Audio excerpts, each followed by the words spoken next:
Human trafficking is the criminal exploitation of human beings for profit by forcing them into prostitution or other forms of involuntary labor from which it's almost impossible for them to escape. There are other definitions, of course, but that's one. Thus, the term modern-day slavery. Trafficking in human beings is a huge global industry, one of the most profitable of the criminal enterprises globally, along with drug trafficking and trafficking in illegal arms sales. Although much of the trafficking involves movement of people across borders, national and state, it has a domestic presence as well, and we're going to hear about that tonight in terms of the recruitment of sex workers and other laborers right here in our own backyards. We're fortunate to have a wonderful panel of speakers with us tonight. We'll be hearing from Jeffrey Tsai of the San Francisco Office of the State Attorney General, who's our main speaker. He'll be followed by our panelists, Jasmine Norton of the SAGE Project in San Francisco. Yes, and Nancy O'Malley and Maya Skupak of the Alameda County District Attorney's Office, who will be talking about Heat Watch, and Josie Camacho of the Alameda Labor Council, who's not here yet. So Jeffrey's going to present for about 20 minutes, and then the panelists for about 10 minutes each. And that's going to be followed by question and answer period, where you will be able to ask whatever questions you want of the panelists. We are going to be passing around cards for you to write your questions because, as is usual with the League of Women Voters, we prefer to have questions in writing. And so all you need to do with Dorothy and with Felice is to raise your hand. They'll be kind of strolling about through, and there's another at the back. They'll be strolling about through the presentations and also in the question and answer period. So just raise your hand if you'd like a card and a pen. And they'll also be collecting the cards. And they will be giving the cards, sorting them out and giving them to Felice, who is our co-president of the League of Women Voters, Felice Sanchez, who's going to be handling the question and answers. So, excellent. Let's begin the program. Jeffrey Tsai, our keynote speaker, is a Special Assistant Attorney General of California. He oversees criminal law policy issues for the Attorney General's office, that's Kamala Harris, including the California Department of Justice's work on criminal justice reform and recidivism reduction, transnational organized crime, and human trafficking. Jeff previously served as a federal prosecutor with the U.S. Department of Justice, first at the U.S. Attorney's Office in Miami, Florida, where he prosecuted financial fraud and violent crimes and served as a deputy chief, and then at the Public Integrity Section in the Justice Department's Criminal Division in Washington, D.C., where he handled public corruption matters across the country. You must have been very busy. In Washington, Jeff also served as senior counsel to former Assistant U.S. Attorney General Lanny Breuer of the Criminal Division. In that position, he was a senior advisor on financial fraud and anti-corruption enforcement and led the Criminal Division's role in President Obama's Financial Fraud Enforcement Task Force. So, in a way, he's a local person. Jeff started his career as a law clerk in Houston, Texas. Well, no, I guess after which he worked in private practice in the San Francisco Bay Area. That's the local part.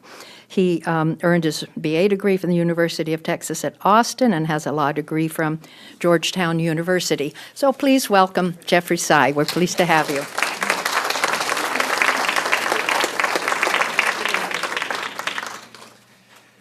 Well, good evening, everybody.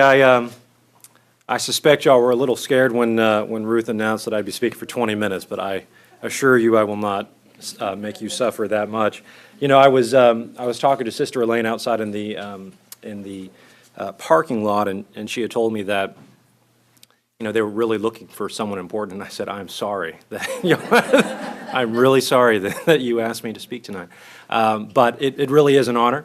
I appreciate the chance to be able to talk to you all about what is a very important issue, both to the Attorney General of California, but also to local folks here in our communities, including but not limited to Alameda County. And we are actually quite lucky, in all seriousness, to have with us tonight Nancy O'Malley, who is the district attorney of York County. And I will say, out of personal experience, I will say y'all are quite lucky to have Nancy O'Malley as your district attorney, someone who is both a leader on human trafficking issues, but on core criminal justice issues related to everything from violent crimes on our streets to your more nuanced crimes, your fraud cases, the things that hit our pocketbooks every day.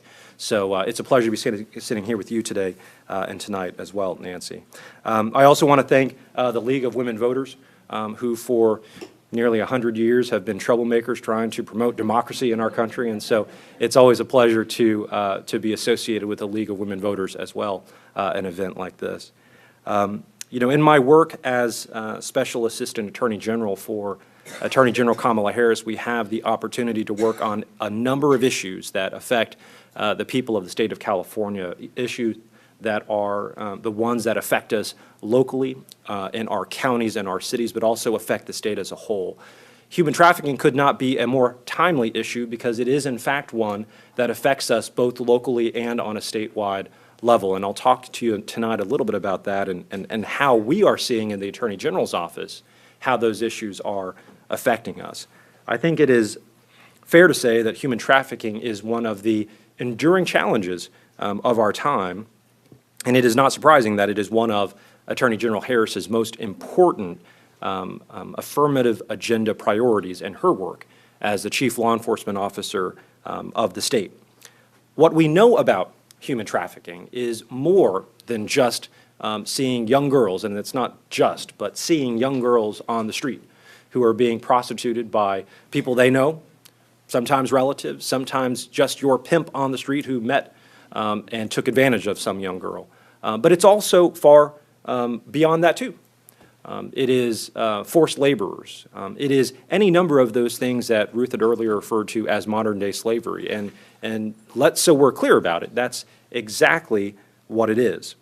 And what we also know is that this crime has expanded in scope over the course of time because it is now increasingly both a domestic and an international problem, one that has largely grown by virtue of technology and has advanced along with technology. And we know it takes many forms, as we were discussing. And what we also know about technology is that as it relates to human trafficking, it has given us an opportunity both to use more affirmative tools that we have as law enforcement officials to try to really combat the issue of human trafficking.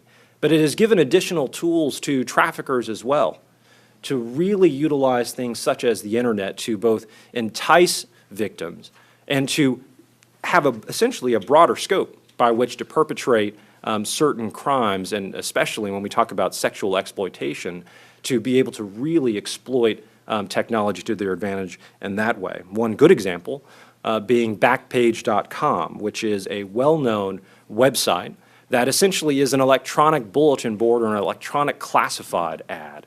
And it is one that is reputed and well-known to, in fact, have advertisements that are exclusively for trafficking of young girls and young children. And is one that law enforcement all over the country, including here in California, has been paying particularly close attention to try to figure out how we can try to combat this kind of crime using technology where the traffickers are utilizing technology.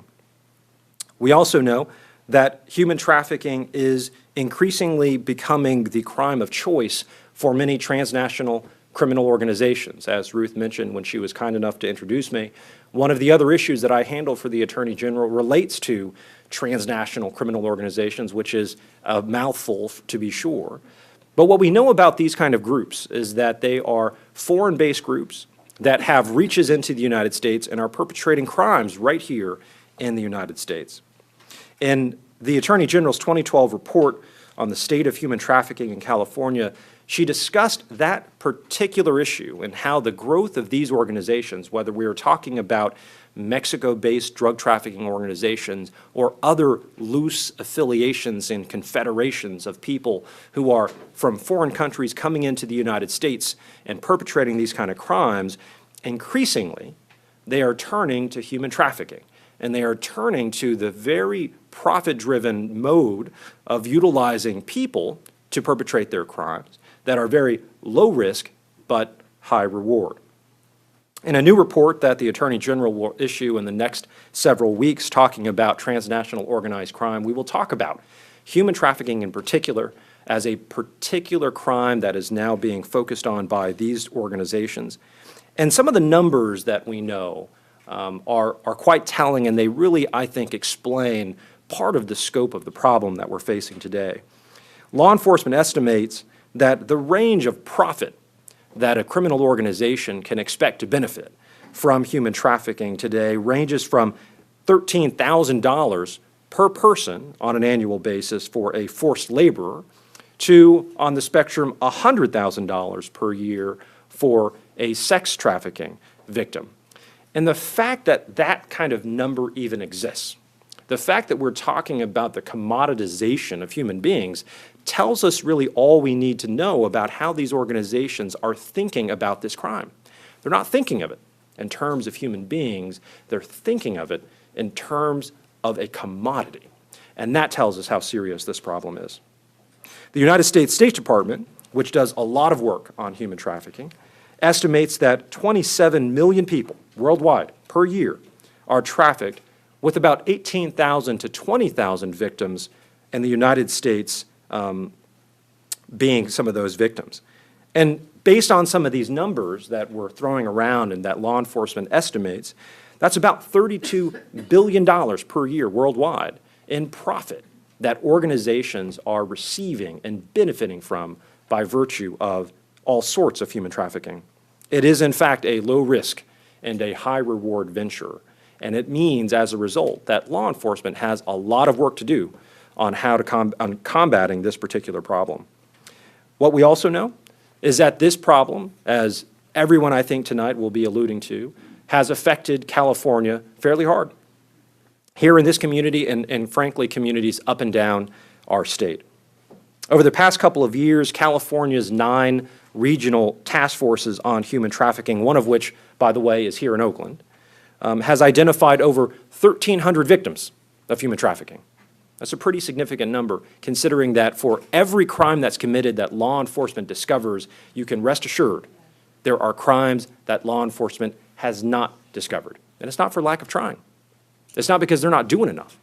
It's because oftentimes with a crime like human trafficking, it is because locating victims, identifying victims, sometimes persuading victims to come forward can be a pretty difficult task.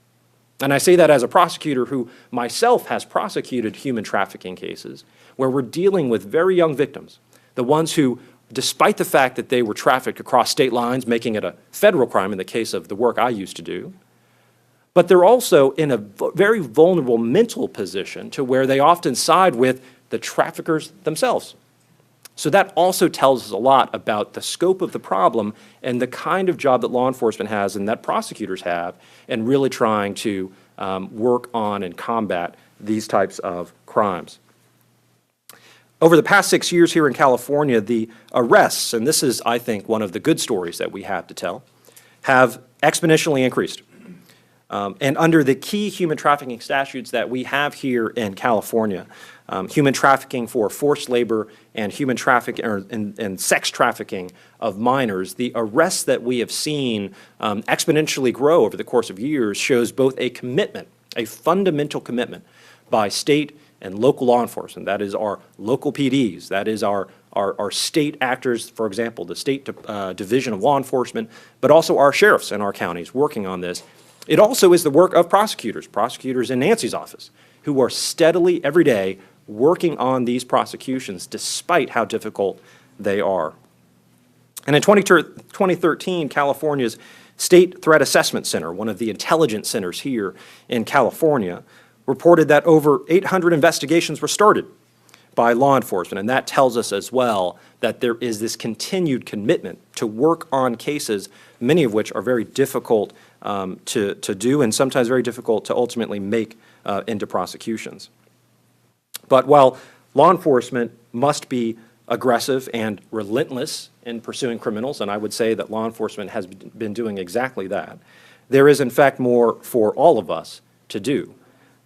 Training is, in fact, one of the very key things that all of us, both in the public sector and the nonprofit sector, in the case of organizations like the League of Women Voters, but also a lot of you just sitting in the room, interested voters, interested members of the public, we all have a lot of work that we can do in this particular regard. One of the things that we in law enforcement focus on quite a bit is training. And focusing on training is helpful in a couple different ways, is because one of the things that we know about human trafficking, we talked a little bit a moment ago about the nature of victims and the fact that it's not always easy to convince victims to come forward, is that the more that we can train our first responders, whether it is individuals that are working in ambulances, firefighters, of course your police officers, people who are working at welfare officers, people who are working in any kind of office, frankly, to give them the tools to be able to identify the kinds of things that constitute human trafficking, those kinds of key indicators that someone may be a trafficking victim, it ends up helping everyone. It helps the victim, certainly, who can be identified early. It also helps law enforcement, as law enforcement goes out and beats the pavement trying to find the cases and the exploiters who are committing these crimes. Victim services goes hand in hand with that. And that's also one of the things that law enforcement focuses on also, and that's also, frankly, a big focus in Nancy's office, too. In December 2013, in partnership with Senate Pro Tem Darrell Steinberg, Attorney General Harris sent a letter to truck stops across the state in California, informing them of a new law that has now been put on the books and is in effect, called Senate Bill 1193, that requires the posting of information about human trafficking to help identify and assist victims. Senate Bill 1193 is another example of how we can be focused on victims and victim services, all in the effort to identify victims early and to be able to take them out of the cycle of exploitation. And one of the things that we did, that we will continue to do, frankly, is we posted posters across the state that provided information for victims to be able to use so they can find the resources where they exist in the event that they are victims or are being victimized. And I think, as I conclude, that that's where all of you come in. Human trafficking, without a question, is a law enforcement problem. It's one that law enforcement continues to focus on, and whether you are a prosecutor or a cop on the street, we all pay attention to it. But it's also a social issue, which means that everyone in this room has a responsibility to think about it, which is why it's so great that all of y'all took the time out on a Thursday evening to sit here together to discuss an issue as important as this. Organizations like the League of Women Voters serve, I think, a pretty vital and important role to the discourse, because as much as we can do in state government and in local government and federal government, frankly, there is a very important role that our nonprofit organizations play and that our members of the public play, and really bring attention to an issue like this. And so I want to applaud all of you for taking the time out tonight to show interest in this kind of issue. Of course, I want to express again my thanks to the League of Women Voters, who took the time and the money, frankly, to organize an event like this. And I very much look forward to participating in the discussion tonight about what is a very important and timely issue. Thank you very much.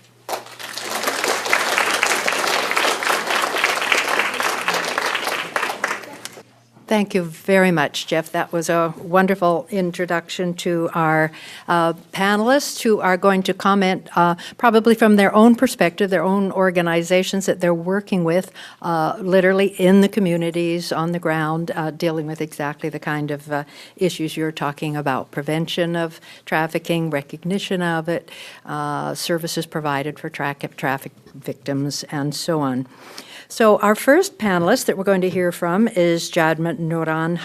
She's the Anti-Trafficking Program Manager of the SAGE Project in San Francisco, which you will be hearing about from her. It's one of a number of organizations involved in local trafficking issues.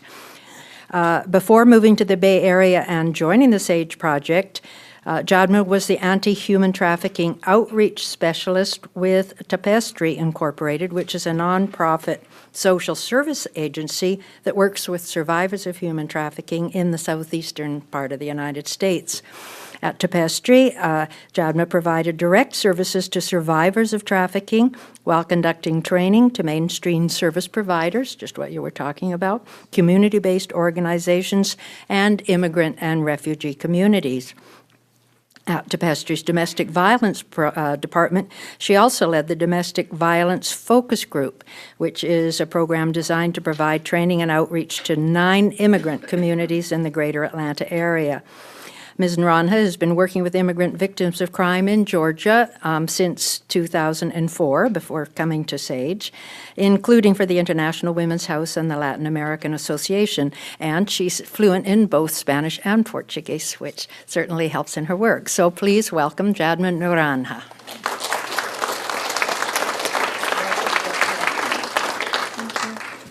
All right, thank you so much. Thanks for having me. Like was mentioned before, outreach is very important because I cannot count the times where we received calls from Good Samaritans, from community members that attended trainings that we did at church or at events just like this. They were, just to give you a specific case, there was, and it's a case that was prosecuted in Georgia, but we also see a lot of the similar cases going on here in the Bay Area. If you Google Bello, Bidemi Bello, it was a Nigerian diplomat that was bringing different young girls, they were between their 17 and 18 years old, to the U.S., offering them an opportunity to come here and study English and also be able to help her family back home. Once the girls would get here, they were being severely beaten, physically abused, emotionally abused. They were forced to sleep in the garage, only eating spoiled food. And one of the girls was actually the tutor of one of the kids of the diplomat, saw that one of the girls working would work around the clock. And she asked the diplomat, it must be really expensive for you to have somebody working for you around the clock. And the diplomat's response was, no, actually it was really cheap. Like, she's lucky to have a roof over her head. And that lady had attended a training on human trafficking, and she was able to call us, and we referred the case to federal law enforcement, and they were able to prosecute her. So just to give you an example, to encourage you to please keep your eyes open and learn more about human trafficking. So the SAGE project, we were founded over 20 years ago by Norma Hotelling. She was a survivor of child sexual exploitation in the Bay Area. She was trafficked to different locations in San Francisco and also here in Alameda County. After she overcame substance abuse and also was able to overcome the lifestyle, she decided to create an organization that would provide healing services for survivors of human trafficking. She wanted that healing to be not only focused on westernized methodologies like individual therapy or talk therapy, but also have Eastern methodologies like acupuncture, yoga, different types of healing services. So at SAGE right now, we offer support groups to survivors of human trafficking. We have individual case management. They can do acupuncture and also have a Chinese herbalist that talk to them about health. We have a nurse practitioner that comes once a week to meet with the clients and provide referrals for services. And we are also focused not only on addressing the survivors and doing outreach, but also the demand portion. SAGE, in partnership with the DA's office in San Francisco and with the SFPD, we have what's called FOPP, the First Offender Prostitution Program, which is a program for buyers of sex, men that is arrested trying to buy prostitution. Instead of serving time in jail or just paying the fine, they have the option to come to a whole day class, normally on Saturday. And we try to basically, what we have learned throughout this program is that shaming-based doesn't work. What really works is showing them what are the consequences of their acts. How is that affecting our community? You know, they get to hear from 2 survivors. They hear from us about sexual exploitation and human trafficking. They hear from the DA's office about what are the legal repercussions, what would happen to them if they get arrested again. They hear from SFPD about the current different raids that they are doing. They hear from somebody from Community Solutions that talk about how our communities changing due to prostitution within their neighborhoods. And at the end, they hear from Sexaholics Anonymous, where they get a chance to also work on themselves and take a moment to think, what is making me do this behavior and continue to engage in this behavior, and how can I change? At SAGE, we work with youth in and out of custody, we have weekly groups at Juvenile Hall, and we also have groups at SAGE for youth, and also work with adults. To give you just, I wanted to give you a snapshot of the type of cases that we work at SAGE so you would have an idea. For our youth component, we work with the San Francisco County and San Mateo County, and we work with Missy in Alameda County, and also Bay Area Women Against Rape in Alameda County. But for adult, unfortunately, especially when we are talking about foreign-born adults, survivors of human trafficking, there isn't much resources for services out there. So we ended up having to work with clients from San Jose to Fremont area, Oakland, Contra Costa, Hercules. Like, we ended up working with different counties and different cities here in the Bay Area. With the adult component, we have worked with an average of, just to explain, SAGE is part of two collaboratives. The CBC, which is the Cross Bay Collaborative, that is part of the Rescue and Restore grant, and we have Sister Elaine from Sisters of the Holy Family is also a member of that. The Alameda County District Attorney is also part of it. Bay War, Newcomers Health, Asian Pacific Islander Legal Outreach is also a member of it. And on that collaborative, we try to do awareness and trainings to the community. And we also have the Anti-Trafficking Collaborative of the Bay Area, which we provide direct services. And on that, we have Asian Pacific Islander Legal Outreach, Asian Women's Shelter, Mujeres Unidas en Activas, and also in SAGE. And on the last fiscal year, we worked with 150 survivors of human trafficking, just within one fiscal year. Within the CBC, the Cross Bay Collaborative, even though it's only for outreach, they ask that the direct services agencies within the collaboration keep track of how many clients were identified. So we identified on the last fiscal year 170 minors that were forced into domestic sexual exploitation, and 90 adults that were forced into different types of labor and sexual exploitation. The most common types that we see in our field working is we have a lot of cases of, like I say, domestic servitude, girls or women that are brought into the U.S. and forced to work within a household. We have the sexual exploitation, rather, sometimes through neighborhood brothels. One of the last brothels that we partnered with law enforcement to do a raid, apartments were going for like $500,000 on that complex. So it's not something that is immune to, to certain standards of social or economic level. It happens across. We also see the massage parlors. We see strip clubs more as a gateway to force girls into prostitution.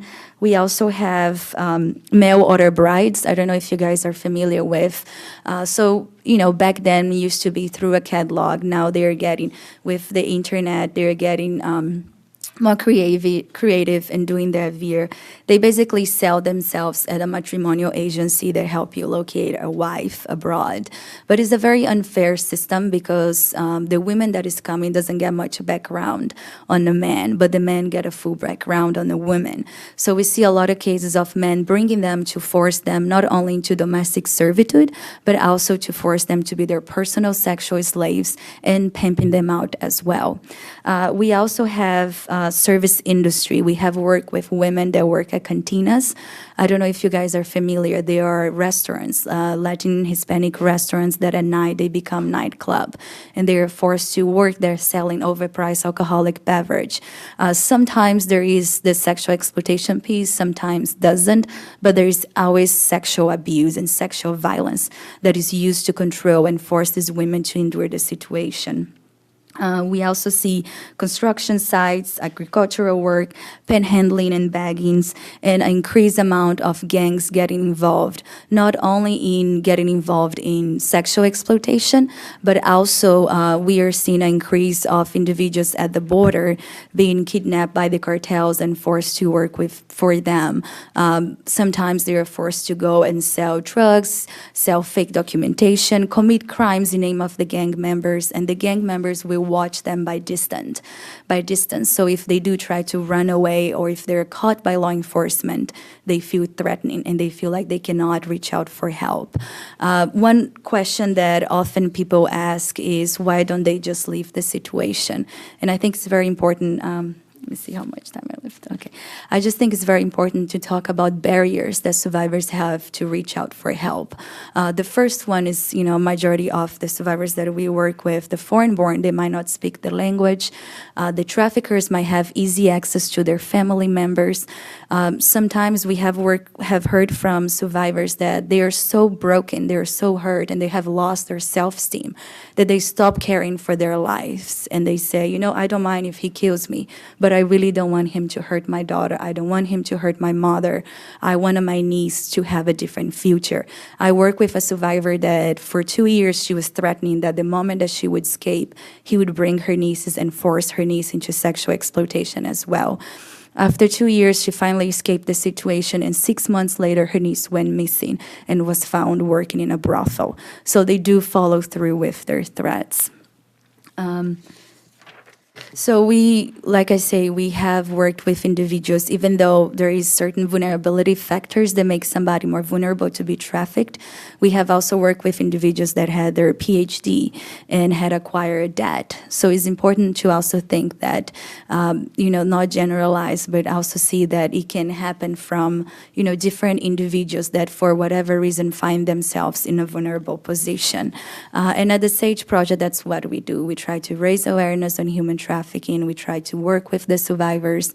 And if you have any questions or if you want to bring us to go and speak at your group, I'm trying to give as much information as I can so you can identify, you can understand what a victim is going through and refer her for services. And don't expect survivors to always be receptive of the services. You have to understand that their trust have been broken in a very brutal way and they might not trust you. But if you just plant that seed and if one person says that and another repeats and a third repeats and a fourth repeats, once the client gets to us, he already have heard so many times that the client might think, well, maybe I should accept this help. So it's always keeping the door open, understanding reactions. If they're angry, if they are not the perfect victim, they might be crying. It's normal. I would be angry if I would put into something like that. So understanding where they're coming from and planting the seed that there is help available and the doors are always open. So that's what we try to do at the SAGE project. Thank you.